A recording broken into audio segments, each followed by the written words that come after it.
विरार के विजयनगर में 30 घंटे पहले एक ऐसा हादसा हुआ जिसने न सिर्फ एक इमारत को ढहाया बल्कि कई परिवारों की खुशियों को भी मलबे में दफन कर दिया।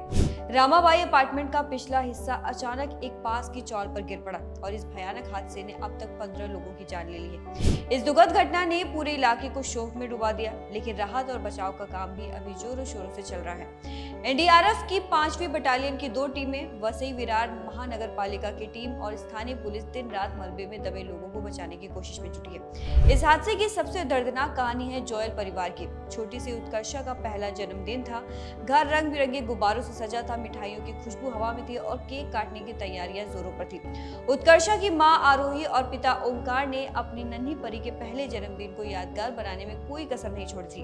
हंसी खुशी के बीच केक काटा गया, तस्वीरें भी खींची गई और रिश्तेदारों को भेजी गई, लेकिन किसे पता था कि ये खुशी का पल महज 5 मिनट में मातम में बदल जाएगा। केक काटने के ठीक बाद इमारत का पिछला हिस्सा धराशायी हो गया। धूल और मलबे के गुबार ने खुशियों को ले लिया। मासूम उत्कर्षा और उनकी मां आरोही इस हादसे की चपेट में आ गई और उनकी मौके पर ही मौत हो गई।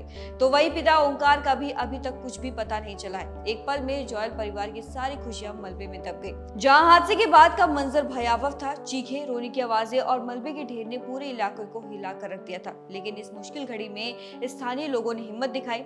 एनडीआरएफ की टीम के पहुंचने से पहले ही उन्होंने अपनी जान जोखिम में डालकर 7 लोगों को मलबे से सुरक्षित निकाला। इनमें से कुछ को मामूली चोटें आई, जिन्हें तुरंत विरार और नाला सुपारा के अस्पतालों में भर्ती कराया गया। इन लोगों की हिम्मत और सूझबूझ ने कई जिंदगियां बचाई, लेकिन फिर भी कई परिवार अपनों को खोने का दर्द झेल रहे हैं। अब इस बिल्डिंग के गिरने के पीछे का कारण क्या था? दरअसल वसई विरार में अवैध और अनधिकृत इमारतों का जाल कोई नई बात नहीं है। ये हादसा इस इलाके में पहला नहीं है। महज 15 दिन पहले एक अवैध निर्माण की कांच का स्लैब गिरने से 2 मजदूरों की जान चली गई थी। इसके बावजूद स्थानीय प्रशासन की लापरवाही और सुस्ती पर सवाल उठ रहे हैं। लोग गुस्से में हैं कि आखिर क्यों बार बार ऐसे घटनाएं हो रही है, क्यों नहीं समय रहते इन खतरनाक इमारतों पर कार्रवाई की जाती।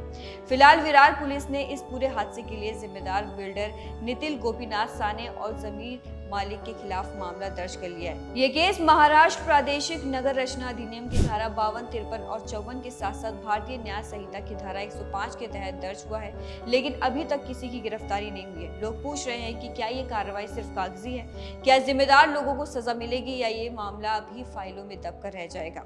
फिलहाल इस खबर को लेकर आप क्या कहना चाहेंगे, हमें अपनी राय कमेंट में जरूर बताएं और ऐसी खबरों के लिए देखते रहिए द मिरर।